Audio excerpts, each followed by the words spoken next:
र नेपाली जनताका छोराछोरीलाई विदेशमा पठाउनु पर्ने कारण के कारण थियो? आज हेर्नुहोस् 80 लाख नेपालीका छोराछोरीहरू आज विदेशमा रोजगारी हेर्नुहोस् 55-60 डिग्रीको गर्मीमा 25-26 हजारको लोभमा जानुपर्ने बाध्यता यिनीहरूले गरेको हुन्। यसलाई फर्काउनु पर्छ। यसलाई हामीले अब नेपालमै रोजगारी गर्नुपर्छ। जी 35 राज्य संस्थानहरू अब फेरि निर्माण गर्नु होइन 62-63 भन्दा अगाडि त नेपालमा राज संस्था नै थियो त। नेपाली जनताको अवस्था त यस्तै थियो त। थिएन के राम्रो थियो त्यो यो काहीँ टिका टिप्पणी किन भएको नेपाली जनता किन भएको आन्दोलन किन भएको त त्यस एउटा नेपालीको थाप्लोमा 7,000 ऋण थियो। अहिले एउटा नेपालीको त 70,000 किन पुर्यायो? यो कसले पुर्याएको? नेपाली जनता विद्रोह किन भएको त? 6 सालको आन्दोलन किन भएको? आरजु र मेरो भ्रमणको कुनै साइनो छैन भने आज आरजु र प्रचण्डको भारतमा भेट भएको छ। के हो त यो? रहस्यमय भयो के? यो उनीहरूको होला गठबन्धन होला। उसलाई पनि प्रधानमन्त्री भइहाल्यो भने पनि मुलुकमा एउटा फोटो सिङ्गलारमा झुटाउँछु भन्ने आरजुलाई पनि त होला। आरजुले पनि तिमी प्रधानमन्त्री हुन्, तिमी 6 महिना हौ, म 6 महिना हुने अवस्था सिर्जना गर्ने तपाईँ हामी समर्थन गर्छु भन्ने बाटो पनि होला। तर त्यो बाटो त आशीर्वाद जसले तथास्तु दिने व्यक्तिले नेपालप्रति दृष्टिकोण त हेरेर दिनु पर्यो होला नि त। नेपाल चलाउने, नेपाललाई कि बगाउने, नेपाललाई कि खाल्डोमा हाल्ने, नेपाली जनतालाई कोही पनि हेरेन। के प्रचण्ड प्रधानमन्त्री हुँदा नेपाल खाल्डोमा जान्छ? 79 सालसम्म आएको काङ्ग्रेस एमाले आज हेर्नुहोस् 72 वर्षसम्म उही लुट्ने र उही खाने बाहेक अरू केही पनि देखेर त खै। प्रचण्ड म प्रधानमन्त्री आशीर्वाद थापेर प्रचण्ड गएका हुन्। अब यो कुरा जुन लबिङ भयो होला भएन होला त्यो कुरा गएर प्रचण्डले कसरी नेपालमा राज संस्था स्थापित गर्ने भन्ने कुरा पनि भाजपासँग सल्लाह होला। त्यसैले गर्दा नेपालमा राज संस्था अविलम्ब छिटोभन्दा छिटो स्थापना गरिनुपर्दछ र संहिता खारेज गरिनुपर्छ। वैदिक सनातन हिन्दू अधिराज्य स्थापना गर्नुपर्छ। 5 बुँदे सम्झौता किन भएको रहेछ भन्नु त सुवेदीजी, तपाईँ आफै भन्नु त। दर्शकवृन्द नमस्कार, चुरो कुरोमा तपाईँलाई हार्दिक स्वागत छ। हामी आजको चुरो कुरोमा नेपालको समसामयिक राजनीति र विश्व राजनीतिले नेपालमा पारेको प्रभावको बारेमा केन्द्रित भएर संवाद गर्नेछौँ। नेपालमा यति बेला विश्वका शक्ति राष्ट्रहरूको ध्यान अत्यन्तै मिहिन ढङ्गले आकर्षित भएको हामी पाउँछौँ। केही दिन अगाडि मात्रै चिनिया कम्युनिस्ट पार्टीका अन्तर्राष्ट्रिय विभाग प्रमुख लिउ च्यान्चाओ नेपालको भ्रमण सकेर फर्किएका छन्। त्यस लगत्तै नेपाल कम्युनिस्ट पार्टी माओवादीका अध्यक्ष एवं पूर्व प्रधानमन्त्री पुष्पकमल दाहाल प्रचण्ड आकस्मिक रूपमा भारत पुगेका छन् र यति बेला उनले भारतमा त्यहाँका महत्त्वपूर्ण नेताहरूसँग भेटघाट गरेका छन्। भाजपाको विशेष निमन्त्रणामा गएका प्रचण्ड र त्यसअघि नै भारत पुगेकी आरजु देउबाको भ्रमणलाई नेपालमा अत्यन्तै रहस्यमय तरिकाले हेरिएको छ। के साँच्चीकै प्रचण्ड र आरजु देउबाको भ्रमणको कुनै पनि काहीँ न काहीँ केही तारतम्य मिलेको छ र त्यो डिजाइन र सेटिङ अन्तर्गत भएको हो अथवा यो हाम्रो आशंका मात्रै हो? प्रचण्डले आरजुको भ्रमणसँग मेरो भ्रमणको कुनै पनि सम्बन्ध छैन भनिरहँदा हामी यो अन्तर्वार्ता रेकर्ड गरिरहँदा भारतमा प्रचण्ड र आरजुको भेटघाट भएको छ। यो दृश्यले नेपालको भावी राजनीति कता जाने सङ्केत गर्छ। अर्थमन्त्री जनार्दन शर्मा राजीनामा दिएर निस्किएका छन्। उनलाई छानबिन गर्न संसदीय समिति बनेको छ। गभर्नरमाथि अनेकौं प्रश्न उठेका छन्। नक्कली गभर्नर समेत नक्कली गभर्नरको नाम जस्तै नक्कली नाम खडा गरिएका एकजना पात्र पनि सार्वजनिक भइसकेका छन्। अब नेपालको राजनीतिमा के हुँदैछ? राजा ज्ञानेन्द्र बैङ्ककमा बसेर महत्त्वपूर्ण भेटघाट गरेको र नेपालमा राज संस्था फर्किने सम्भावना बढेको चर्चाका बीच आज हामी संयुक्त जनआन्दोलन मोर्चाका अध्यक्ष तारानाथ लुइटेलसँग यी यावत विषयमा केन्द्रित भएर संवाद गर्दैछौँ। सबभन्दा पहिले म तारानाथ लुइटेललाई चुरो कुरोमा स्वागत गर्छु। यहाँलाई चुरो कुरोमा हार्दिक स्वागत। धन्यवाद। नेपालको राजनीतिमा अनेक किसिमका आशंकाहरू देखिएका छन्। चिनिया कम्युनिस्ट पार्टीका अन्तर्राष्ट्रिय विभाग प्रमुख लिउ च्यान्चाओ 4 दिने नेपालको भ्रमण गरेर फर्किए लगत्तै नेपालका एकजना राजनीतिक हस्ती खेलाडी पुष्पकमल दाहाल प्रचण्ड आकस्मिक रूपमा भारत पुगेका छन्। यति बेला उनी भारतमा राजनीतिक भेटघाटमा व्यस्त छन्। नेपालको राजनीतिमा यी शक्ति राष्ट्रहरूमा जाने आउने शक्ति राष्ट्रका नेताहरू आउने यो आवत जावतले के सङ्केत गर्छ, के सन्देश दिन्छ, के हुन खोज्दैछ नेपालको राजनीतिमा? मैले यहाँबाट सुरु गरेँ। यहाँले राम्रो प्रश्न राख्नुभयो। हाम्रो नेपाल भनेको दुई ढुङ्गा बिचको तरुल, जहाँ श्री 5 बडा महाराज पृथ्वीनारायण शाहले उहाँको दिव्य उपदेशमा हामी दुई ढुङ्गा बिचको तरुल, चीन पनि हाम्रो छिमेकी देश, भारत पनि हाम्रो छिमेकी देश हो, दुईटा बिचको यो तरुललाई सौलो रूपमा सधैँभरि राखिरहनुपर्छ भन्ने कुरा उहाँको जुन महानवाणी थियो, यो महानवाणी अहिले प्रत्यक्ष अप्रत्यक्ष रूपले यो महानवाणी यथार्थमा अहिले आएको देखिएको छ। किनभने तपाईँले भन्नुभयो नेपालमा एमसीसी संसदबाटै पास गरे, संसदबाट पास गर्नु हुँदैन थियो। त्यो संसदमा पास गर्ने पर्ने कारण किनभने नेपालमा अमेरिकनहरूको फौजीहरू नेपालमा एउटा विद्युतको कारणले यहाँ उपस्थिति जनाएर चीनप्रतिको आँखा कुदृष्टि नजर लागेको प्रश्न देखिन्छ। किनभने चीन र अमेरिका एउटा शक्ति राष्ट्रहरू हुन्। व्यापारी राष्ट्र चीन भयो भने शक्ति राष्ट्र अमेरिका भयो। जुन जुन ठाउँमा अमेरिकाले जहाँ हात हाल्यो ती देशहरू अहिले असफल भएका छन्। जस्तै अफगानिस्तान तपाईँले देख्नुभएको छ, अफगानिस्तानको हालचाल तपाईँले। त्यस्तै अरू थुप्रै देशहरू छन्। अब अहिले युक्रेनमा हात हालेको छ। युक्रेनको हालत अहिले नेपाली जनताले यथार्थ रूपले देखेको छ। यो नेपालले युक्रेनलाई जुन भएको घटना हाम्रा शक्ति ठुला राष्ट्रहरूको बिचमा समर्थन गरिहाल्नुपर्ने अहिले जरुरी थिएन र यथार्थ अमेरिकन सांसदहरू नेपालमा आए। एसपीपी पनि पास गर्नुपर्छ भन्ने कुरा जोडतोडका लागि लाग्यो। तर यो नेपाली जनताले जुन आवाज उठाए एसपीपी पास गर्यो भने नेपालका नेताहरू कुनै पनि रहँदैनन्। घर घरबाट थुतेर सडकमा ल्याउने जुन जनताहरूले जो आक्रोश व्यक्त गरे र उहाँहरूले पनि त छाड र मछाड मैले गरेको होइन, उसले गरेको होइन, ओलीले गरेको होइन, उसले गरेको भन्ने आवाज जुन आयो, यो आवाजका कारणले गर्दाखेरि आज त्यो एसपीपीलाई हामी अगाडि ल्याइदिँदैनौँ, एसपीपी पास गर्दैनौँ भन्ने कुरा अहिले तपाईँ हामीले सुनेका छौँ, आइरहेको छ। यो वास्तवमा पास गर्नु पनि हुँदैन र नेपाली जनतालाई एउटा बन्धक बनाएर यो कार्य गरियो भने नेपाली जनता जसरी श्रीलङ्कामा निस्किएका छन् त्यसरी निस्किन बाध्य हुनुपर्ने अवस्था देखिएको छ। उता चीनबाट पनि जुन विदेश सचिव उहाँ आउनुभयो, उहाँ कम्युनिस्ट पार्टीका अन्तर्राष्ट्रिय विभाग प्रमुख आउनुभयो, जसले नेपाल एक चीन प्रतिबद्धता नेपालले लिनुपर्छ। दलाई लामालाई नेपालमा राखेर चीनप्रति कुदृष्टि देखाउने वातावरण बन्यो भने चीन सहन सक्दैन भन्नेको चीनको जुन यो भनाइप्रति यी दलहरूले सशक्त भएर दलाई लामाको अफिस बन्द गराउने अवस्था सिर्जना गरेका छन्, बन्द भएको छ। यही कारणले गर्दा अब अमेरिकाको यिनीहरूको लबिङ के हुन सक्छ?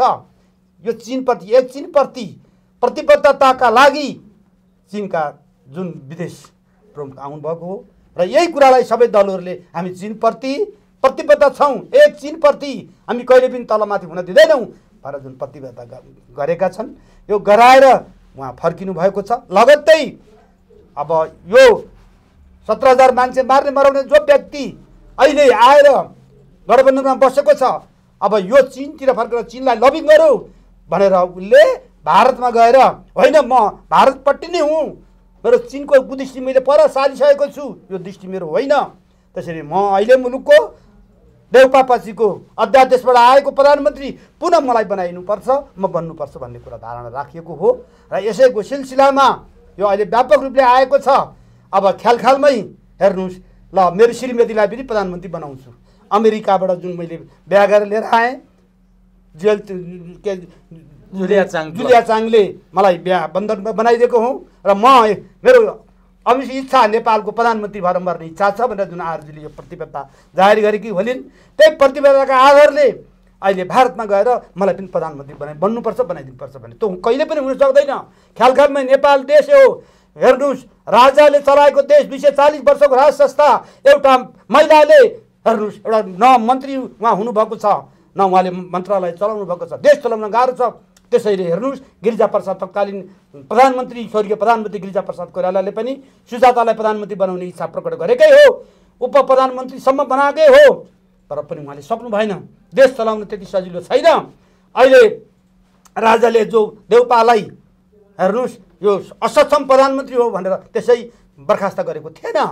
अहिले आएर यो राजनीतिक दलको हैसियतले आज यो मुलुकमा 17,000 मान्छे मार्ने मराउने मान्छेले हाम्रा संवैधानिक राज संस्था वैदिक सनातन हिन्दू अधिराज्यको बटम लाइनलाई काङ्ग्रेसले छोडेर आज माओवादीको 17,000 मार्ने मान्छे मराउनेको मान्छेको पछि लागेर नेपालमा संविधान सेवा को अभाव नेपाली जनतालाई चाहिन्छ, संविधान सभा ल्याउनुपर्छ भन्ने कुरा देखाएर हेर्नुहोस् 8 खरब रुपियाँ सिद्ध्याएर आज संविधान सभाले नेपाली जनतालाई के निकास दियो? केही निकास दिन सकेन। त्यसैले यो असक्षम प्रधानमन्त्रीले झन् यो मुलुकलाई आज डुबाउने काम भयो। हेर्नुहोस् राष्ट्र ब्याङ्कका गभर्नर, अघि तपाईँले भन्नुभयो राष्ट्र ब्याङ्कका गभर्नर दुई नक्कली नाम पनि देखिएको छ भन्ने कुरा जुन व्यापक रूपले आएको छ। जसरी चाहिँ अर्थमन्त्रीले महाप्रसादलाई बर्खास्त गर्नुभयो, अदालतले उहाँलाई बहाली गरिदियो। अहिले यो हिसाबले आज दल फेलर भएको अवस्था छ। आज गणतन्त्र फेल भएको छ, संहिता फेल भएको छ। संहिताले नेपाली जनताको हेर्नु ढाडिसकेको छ। आज हेर्नुहोस्, 1 वर्षमा यो संहिता चलाउनु 8 अरब रुपियाँ लाग्दछ। यो 8 अरब रुपियाँ 7 प्रदेशमा लगानी गरेर विकासका योजनाहरू बनाउने हो भने मुलुक आइप्लट हुन्छ हुँदैन। आज यही हेर्नुहोस्, अमेरिकाले जुन दिएको पैसा 56 अरब रुपियाँ पैसा जुन पैसा दिएको छ, एमसिसी पास गरेको छ, यो पैसाले मुलुकमा बिजुलीको कायाप्लट हुन्छ। हामीले एउटा सिस्टममा लगिसक्यौँ भने यिनीहरू नै हुन्। आज हरेक ठाउँमा जग्गा किन किनियो हेर्नुहोस्, आज यो विदेशीका नाममा जग्गा किनिएको छ, संस्थाको नाममा जग्गा किन किनियो, नेपालीको अस्मिता बेच्ने काम किन गरियो भने चाहिँ मुलुकलाई बर्खालाई पार्न बाहेक केही पनि छैन। तपाईँले नि जे आशंका गर्नुभयो अथवा नेपालको चारैतर्फ भद्रगोल देख्नुभयो, अस्तव्यस्त देख्नुभयो, यिनीहरूले केही गर्न सकेनन् भनेर कुरा व्याख्या गर्नुभयो, विश्लेषण गरिरहनु भएको छ। अब चिनिया कम्युनिस्ट पार्टीका अन्तर्राष्ट्रिय विभाग प्रमुख नेपालमा किन आएका थिए? उहाँले चीनलाई प्रतिबद्धता जनाउ, चीनप्रति नेपालका नेताहरू प्रतिबद्धता रहनुपर्छ भनेर प्रतिबद्धता गराउन नेपाल र अमेरिकासँग जुन लबिङ भइसकेको छ, यो लबिङ होइन। जसरी पृथ्वीनारायण शाहले 2 ढुङ्गा बीचको तरुल हो, यो तरुललाई सग्लो रूपमा चीन पनि र भारत पनि सबै एउटा देशलाई समेटेर लैजानु पर्दछ भन्ने कुरा चीनले त सन्देश दिन आएको हुँ। म तपाईँहरूप्रति हेर्नुहोस्, कुनै अस्वाभाविक रूपले आएको होइन, तपाईँहरू सद्भावको रूपमा आएको हुँ। सद्भाव र छिमेकी देशको हैसियतले स्वाभाविक रूपले अगाडि बढोस् भन्ने धारणा म व्यक्त गर्न आएको हुँ। 4 दिन नेपालमा बसेर उहाँ त्यतिका लागि आउनु भएको थियो। चीनको त्यो पनि कम्युनिस्ट पार्टीको अन्तर्राष्ट्रिय विभाग प्रमुखले 4 दिन नेपालमा बिताउनु सामान्य कुरा होइन। उहाँले 4 दिन कि त्यति कुरा भन्न आउनु भएको थियो। सबै दलका लागि यो अमेरिकाको खेलजुनको जसरी भयो, जसरी संसदबाट एमसिसी पास गरियो, यो किन पास गरियो यसको गहिरो अध्ययन गर्नका लागि। नेपाल सार्वभौम सत्ता सम्पन्न स्वतन्त्र देश होइन, सार्वभौम स्वतन्त्र राष्ट्र देश हो, तर आज सार्वभौम सम्पन्न स्वतन्त्र देशले एमसिसी पास गर्ने या नगर्ने, एसपीपी पास गर्ने या नगर्ने, अमेरिका चीन भारत कोसँग सम्बन्ध कस्तो राख्ने भन्ने कुरा आफूले निर्धारण गर्ने हो कि चीनले सिकाउने हो? चीनले सिकाउनु त होइन, तर चीनप्रति जसरी दलाई लामाले चीनप्रतिको उदाहरण राखेर सिक्किमबाट यो आयो, यो आएको हुनाले यसलाई चाहिँ सशक्त रूपले सङ्कित चीन भएको हुनाले नेपालबाटै यसलाई चीनलाई खतरा छ कि नेपालबाट चीन विरोधी गतिविधि भएको तपाईँले केही पाउनु भएको छ? चीन विरोधी नेपाल मैले पाएको छैन। अनि होइन, यो नेपालमा बसेर 2 दलाई लामाको कारणले गर्दा चीनलाई केही सशक्त रूपले अरू देशले आक्रमण गर्ने अवस्था सिर्जना हुन्छ र एमसिसी पास गरेको कारणले यो अवस्था पनि अब सिर्जना हुन्छ हुँदैन भने हुन्छ भन्ने हिसाबले 4 दिनको भ्रमण सबै दलहरूलाई समेटेर सबै दलहरूलाई छुट्टा छुट्टै भेटेर यी कुरा गराएर तपाईँले मलाई भनिदिनुहोस् त, अमेरिकाका प्रतिनिधि मण्डल अथवा अमेरिकाका सांसद अथवा अमेरिकामा इन्डो पेसिफिक क्षेत्रका सैन्य कमान्डर अथवा अमेरिकाका लागि तिब्बत मामिला हेर्ने उपमन्त्री नेपालमा आउँदा नेपालमा अत्यन्तै विरोध भयो, नेपालमा चारैतर्फ उनीहरूको आलोचना भयो। तर चीनका एकजना कम्युनिस्ट पार्टीका अन्तर्राष्ट्रिय विभाग प्रमुख आउँदा विरोध पनि भएन। अमेरिकाको आउँदा विरोधले थेगी नसक्ने हुने, चीनको आउँदा सामान्य रूपमा लिने किन? शक्ति राष्ट्रको लडाइँ यही त हो नि। तपाईँ युक्रेनलाई नेपालीहरूलाई होइन, युक्रेनलाई समर्थन अमेरिकाले गरेर आज युक्रेनका नेपाली जनता युक्रेनका जनताहरू कति मरे होलान्, कति मारिए होलान्। आज रसिया त सबैभन्दा शक्तिशाली राष्ट्र, ठुलो राष्ट्र हो। आज अमेरिकाले रसियालाई किन समर्थन गरेर 2टा देश मिलाउन किन सकेन अमेरिकाले? आज अमेरिकालाई बोक्नुपर्ने कारण किन र नेपालका अहिले यो सरकार नेपाल सरकारले किन समर्थन? भनेपछि अमेरिकासँग सम्बन्ध राख्न हुँदैन? होइन, सबै देशसँग सम्बन्ध राख्नुपर्छ। तर हेर्नुहोस्, शक्ति राष्ट्रको अगाडि हामीले आफ्नो कूटनीति परराष्ट्र नीति अनुसार कूटनीति व्यवस्था अवस्था नमिलाइकन त्यसरी जे पाए त्यही बोल्नु हुने थिएन। भनेपछि चीनका प्रतिनिधिहरू आउँदा कुनै पनि हस्तक्षेप हुँदैन, अमेरिका र भारतका आउँदा चाहिँ यहाँ हस्तक्षेप होइन। हस्तक्षेप अमेरिका भारत आउँदैन, हाम्रो सबैभन्दा नजिक त हाम्रो भारत हो। भारतसँग हाम्रो सामाजिक वैवाहिक हेर्नुहोस् आर्थिक हाम्रो सबै सम्पूर्ण भारतसँग हामी नजिक छौँ, छिमेकी देश छौँ।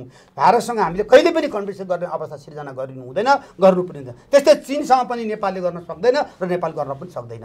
अहिले यही अवस्था रणभूमि बनाएर अमेरिका जुन एमसिसी ल्यायो त्यही कारणले गर्दाखेरि आज नेपालमा यो जग्गा किनियो। आज हेर्नुहोस्, त्यस संस्थाका एमसिसीको नाममा जग्गा खरिद गरेर किनियो। यो किनाइयो, यो किनाएको कारण के छ? चीनप्रतिकै कारणले किनाएको, नेपाली जनताप्रति होइन।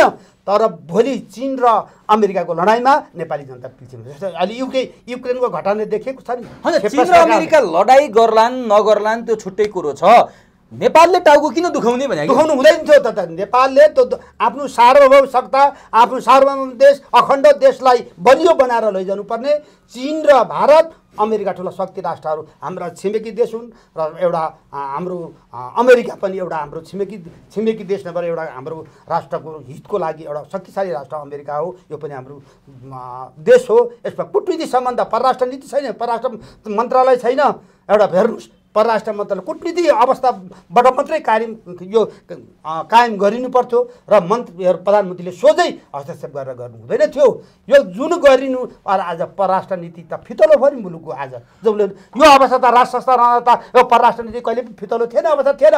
हेर्नुहोस्, परराष्ट्र मन्त्रालय अवस्थालाई त यिनीहरूले सृजित गर्न त्यही भएर सुन्नमा आएको छ कि नेपालमा 46 सालको परिवर्तनपछि जब दलहरू सत्तामा आए, दलहरूले परराष्ट्र नीतिलाई चाहिँ खर्लप्पै पारे, शक्ति सन्तुलनको सिद्धान्तमा बस्नै सकेनन्। त्यसकारण चीन र भारतले एउटा भरपर्दो शक्ति खोजे। त्यो भरपर्दो शक्ति भनेको राष्ट्र संस्था हो। राष्ट्र संस्था पुनर्स्थापित गर्ने वातावरण बनाउन र यहाँका नेताहरूलाई त्यो किसिमको लबिङ गर्न चीनका कम्युनिस्ट पार्टीका अन्तर्राष्ट्रिय विभाग प्रमुख नेपाल आए। त्यही सन्देश बोकेर प्रचण्ड भारत गएका छन् भन्छन् कतिपयले। यो सत्य हो?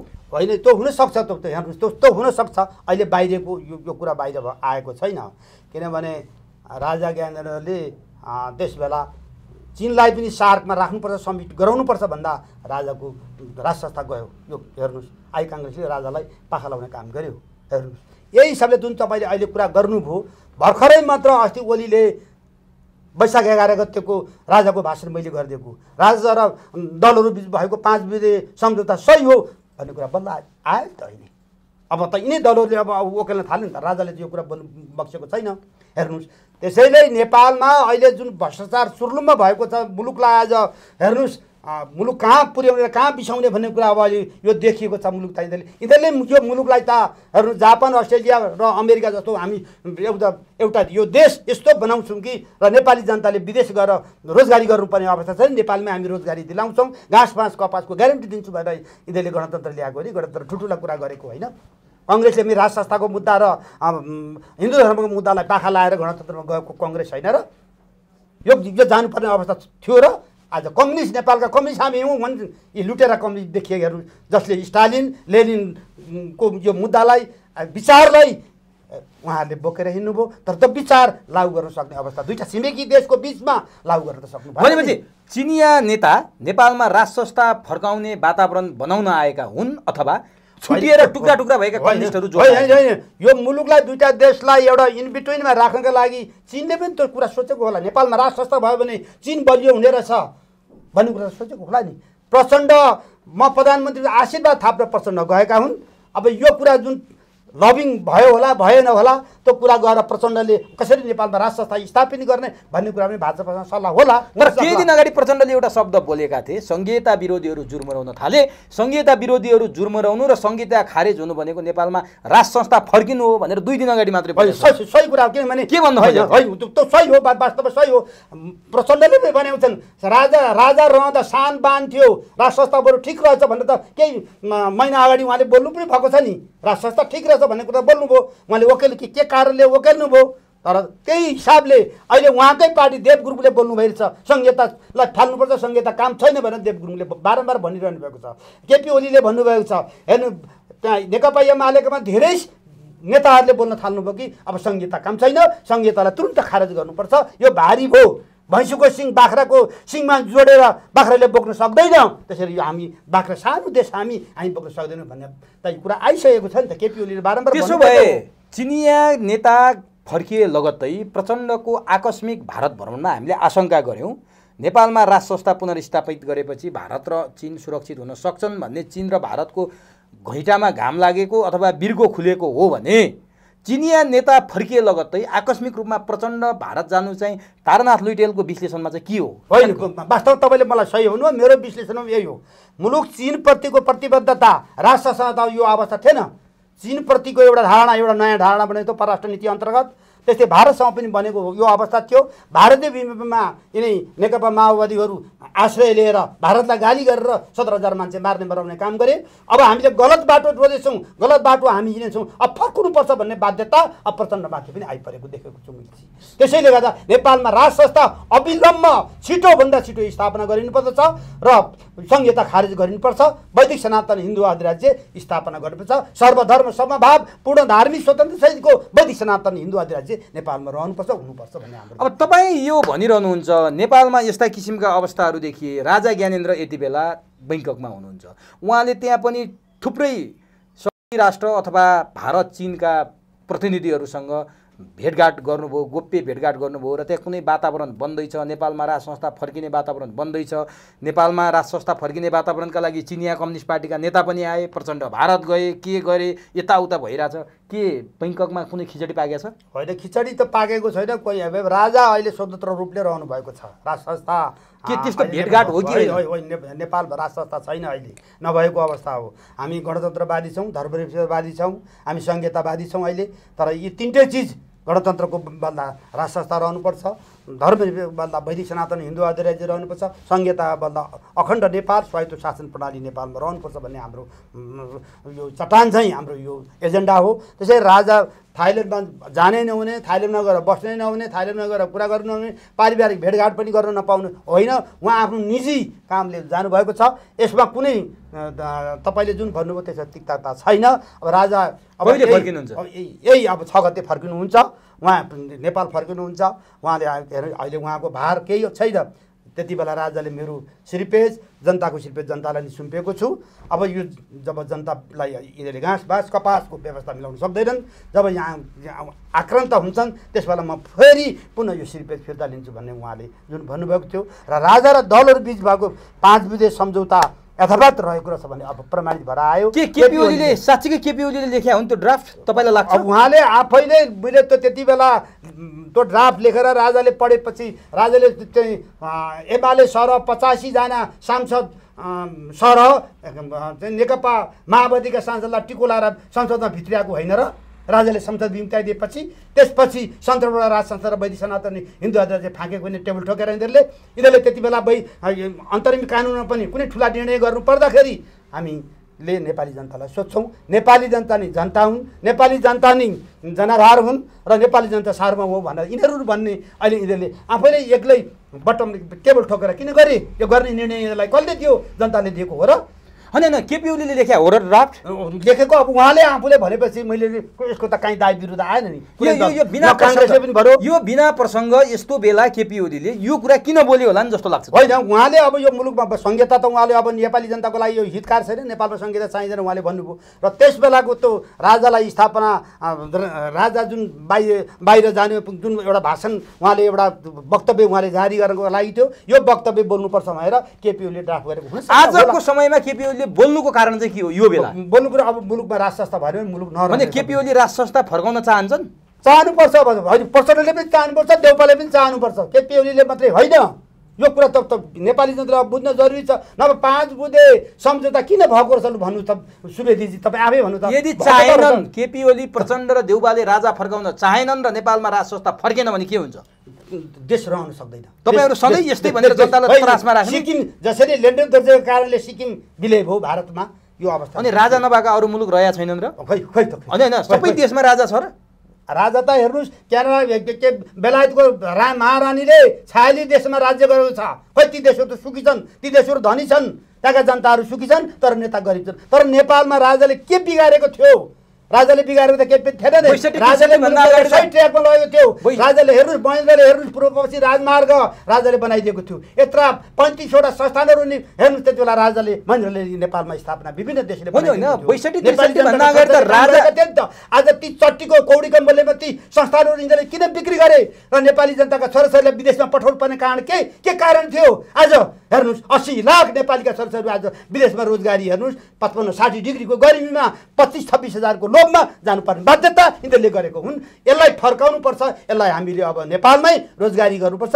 जी 35वटा संस्थानहरू अब फेरि निर्माण गर्नु। होइन 62-63 भन्दा अगाडि त नेपालमा राज संस्था नै थियो त। नेपाली जनताको अवस्था त यस्तै थियो त। छैन के राम्रो चाहिँ त्यो काहीँ टिका टिप्पणी किन भएको नेपाली जनता आन्दोलन किन भएको त विद्रोह? त्यस एउटा नेपालीको थाप्लोमा 7,000 ऋण थियो। अहिले एउटा नेपालीको त 70,000 किन पुर्यायो? यो कसले पुर्याएको?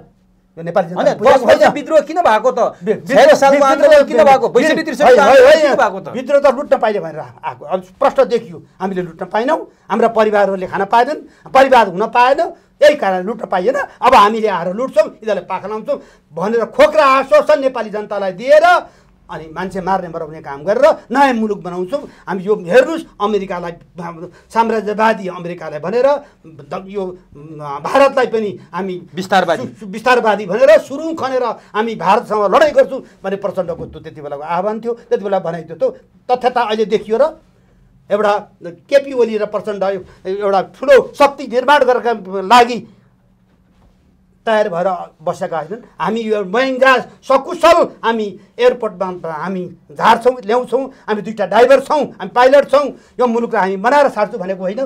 र नेपाली जनतालाई खोक्रा आसन, पानीजातको आसन किन दियो, मनोरञ्जनको आश्वासन किन दियो, तपाईँ घर घरमा ग्यास किन दियो, 5,000 महिलाहरूलाई घरमा ल्याएर दिन्छु भनेर खोक्रा आश्वासन दियो नि।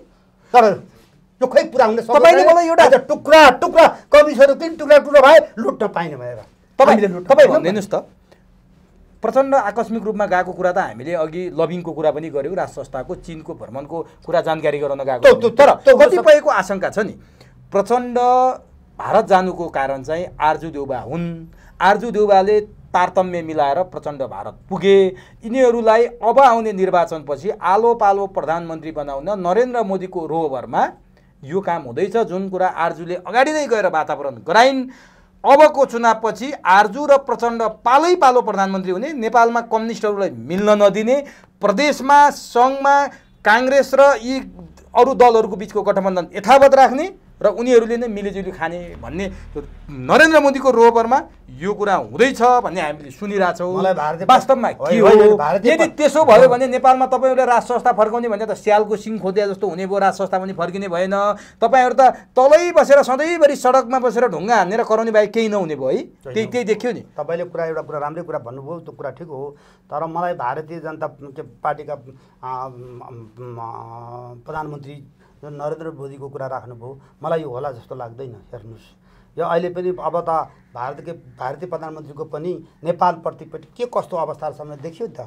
प्रधानमन्त्री देउबाले उहाँ लुम्बिनीमा भारतीय प्रधानमन्त्रीले बोलाउँदा रेल काटेर देखेको एउटा परराष्ट्र नीति अन्तर्गत एउटा प्रधानमन्त्री जाँदा गएको हालत देखिहाल्नुभयो, मुक्तिनाथको हालत देखिहाल्नुभयो, तपाईँले जनकपुरमा भएको केपी ओलीले देखाएको हालत देखिहाल्नुभयो। यी नक्कलीवाद हुन्, नक्कलीवाद रहेछन् यिनीहरू भन्ने कुरा भारतले पनि अब बुझेको छ नि। भारतले पनि त्यसैले उता आशीर्वाद माग्न गएको हुन्। अब यो उसले देउपाले नछोड्ने भयो, अब यसमा लडाइँ गर्न नसक्ने भयो, उसको शक्ति आर्जन गरेको छैन, शक्ति छैन, नभए यसरी बनाइदिनुपर्छ। यो भएको थियो यो हाम्रो। तर देउबालाई नै खोज्न अथवा देउबाले छोड्ने भएन भनेर तपाईँले भनिरहँदा आरजु देउबाले नै यो सबै संयोजन गरेको भन्ने कुरा सुनियो। प्रचण्डले नेपालबाट भारत जानुभन्दा अगाडि आरजु र मेरो भ्रमणको कुनै साइनो छैन भने आज आरजु र प्रचण्डको भारतमा भेट भएको छ। के हो त यो? रहस्यमय भयो कि यो उनीहरूको होला, गठबन्धन होला। उसलाई पनि प्रधानमन्त्री भइहाल्यो भने पनि मुलुकमा एउटा फोटो सिङ्गलमा झुटाउँछु भन्ने आरजुलाई पनि त होला, परिकल्पना भएको होला। देउपालाई पनि मैले मेरो श्रीमतीलाई प्रधानमन्त्री बनाएँ भने मेरो पनि ठाडो नाक होला, मेरो पनि यो राजनीतिक अवस्थाले म अगाडि बढौँला भन्ने उसको पनि धारणा होला। तर प्रचण्डको चाहिँ निस्वार्थ, अब उसको चाहिँ आफ्नो व्यक्तिगत रूपले गएको।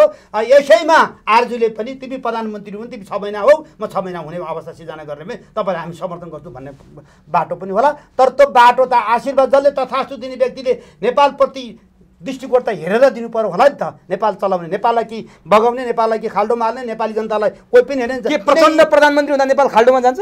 देखिहाल्नुभएको छ अहिले 17,000 मान्छे मार्ने मराउने गरेपछि अहिले मुलुकको अवस्था के आयो त? के देखियो त? खोइ त्यसले यसो रिटर्नेबल नेपाली जनताले के पाए त? केही पाउन सकेन नि। आरजु देउबा प्रधानमन्त्री हुँदा देश खै त्यो व्यक्तिले एउटा सहायक महामन्त्री चलाउन सकेको छैन, चलाउन उसले मन्त्रालय चलाएको छैन, त्यसलाई प्रधानमन्त्री दिने कस्तो नेपाली त को मूर्ख होला? आँखामा पट्टी बाँधेकोलाई मात्रै दिनुपर्छ मलाई जस्तो लाग्छ। प्रधानमन्त्री माग्न भारत जानुपर्ने हो कि नेपाली जनतामा जानु पर्यो? होइन, आफ्नो सार्वभौम बेचेर खाइसक्यो के गर्नु? नेपाली जनता जान्छ, नेपाली जनता सार्वभौम भन्ने अनि त्यो आशीर्वाद माग्न भारत जाने। यो प्रवृत्ति त यिनीहरूले 62-63 आन्दोलनपछि ल्याएकै हो नि, तर एउटा रोचक कुरा नि, पुष्पकमल दाहाल प्रचण्डलाई भारतमा दिएको सम्मान हेर्नुहोस् त, भाजपाका अध्यक्ष नायडूले प्रचण्डलाई बोलाए। त्यति मात्रै होइन, भाजपाले अत्यन्तै सम्मान दिएको छ, प्रचण्डको नाममा रात्रि भोज दिँदैछ। भाजपाका अध्यक्षदेखि ल्याएर प्रधानमन्त्री नरेन्द्र मोदी, विदेश मन्त्री एस जयशङ्करले सँग बडो समय दिएर भेटघाट गर्दैछन्। प्रचण्डलाई यति धेरै सम्मान दिनुको अर्थ के छ? विदेशीहरूले नेपालबाट गएको कूटनीतिक अवस्थाले पनि भूतपूर्व प्रधानमन्त्री हुनुहुन्छ, उहाँलाई स्वाभाविक रूपले पनि रात्रि भोज दिनु, उहाँसँग भेट गरेर गर्नु, नेपालप्रतिको धारणा राख्नु, परराष्ट्र नीति अन्तर्गत एउटा राख्नु। एउटा जयसिंह धामी चाहिँ एउटा तुइनबाट काटिएर मारिएको चाहिँ एउटा त कुरा पत्ता लगाउन सक्दैन, यो कसले मार्यो, किन मार्यो भन्न सक्दैन। एउटा नेपालकी चेली मारियो, बलात्कारपछि मारिएको चेलीलाई पत्ता लगाउन सक्दैन, बलात्कार गर्न सक्दैन भने यिनीहरूकोबाट नेपाली जनताले के आशा गर्ने ठाउँ के छ? प्रधानमन्त्री बन्ने, लुट्ने, लुटेर खाने, लुटेर बन्ने, आफ्ना परिवारवादलाई अगाडि ल्याउने, राख्ने बाहेक के छ?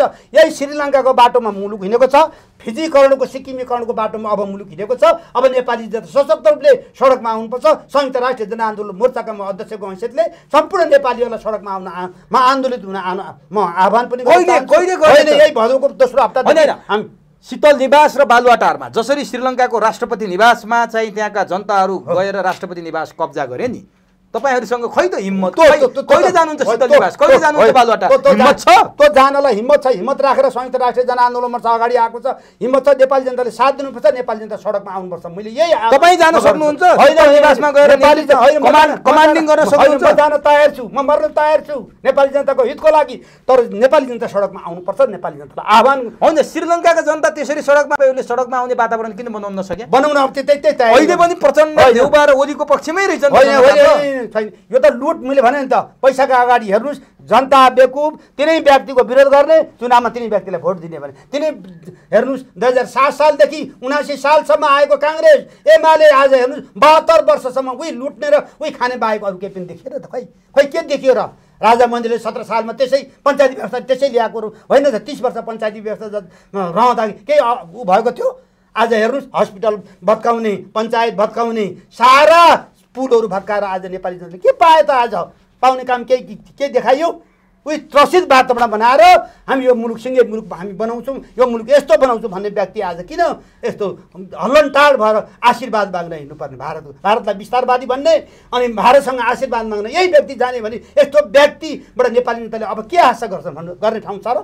छैन नि, म त देख्दिनँ त्यो आशा। त्यसैले सडकमा आन्दोलित हुनुपर्छ भन्ने म आफ्नो कुरा राख्छु। हेर्नुहोस्, 116 राष्ट्रले नेपाल शान्ति क्षेत्र भएको राखेको मुलुक आज यो मुलुक कहाँ पुर्यायो? लु भन्नु त। तपाईँ महाकाली सन्धि गर्दाखेरि तपाईँलाई मैले बारम्बार म दोहोऱ्याउँछु, महाकाली महाकाली आधा पानी साझा भन्ने यिनै व्यक्ति हुन्। हेर्नुहोस्, यो यिनै देउपा थिए, यिनै ओली थिए, यिनै माधव नेपाल थिए, यिनै प्रकाश चन्द्र लोरी थिए। महाकाली कुनै बेला त तपाई पनि त्यही पार्टीमा हुनुहुन्थ्यो त? होइन, म पनि त पार्टीमा थिएँ, हामीले पनि यो कुरा राख्यौँ।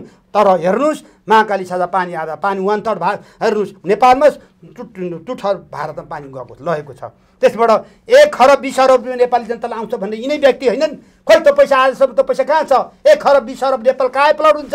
पैसा नेपाली जनताको लागि छापिन्छ भन्ने यिनै व्यक्ति होइनन्? आज खोइ त कहाँ छ? अरुण थर्ड त्यति बेला हेर्नुहोस् त, विश्व ब्याङ्कले बनाइदिन्छु भनेको त अरुण थर्ड आज माधव नेपालका कारणले कमिसन, हामीलाई कमिसन चाहिन्छ, कमिसन नदिने हामी बन्न दिँदैनौँ भन्ने यिनै कम्युनिस्ट होइनन्? यी नेपालका कम्युनिस्ट हुन्? यी कम्युनिस्ट होइनन्? यी ठग कम्युनिस्ट पैसा आर्जन गरेर कमाएर विदेशमा लैजाने कम्युनिस्ट हुन्। अब यिनीहरू हेर्नुहोस्, तपाईँले मैले अहिले यही तपाईँको मिडियाबाट बोले, जसरी श्रीलङ्काको राष्ट्रपति भाग्यो अर्को देशमा, अफगानिस्तानको राष्ट्रपति भाग्यो, पाकिस्तानको राष्ट्रपति भाग्यो, त्यस्तै यिनीहरू भाग्न तयार छन्। तर राजा यो मुलुकबाट काहीँ भागेको छैन, काहीँ गएका छैन। राजा बसेर हाँसी यिनीहरूले गरेको कुकृत्य हेरेर बसेका छन्। तर यिनीहरू भन्छन् राजाले केही बोल्यो, काहीँ होटलमा गएर नाच्यो, केही कुरा बोल्यो भने राजालाई देश कटाउनुपर्छ, राजालाई बोल्ने अधिकार कसले दियो भने यिनीहरू डरका क्षति।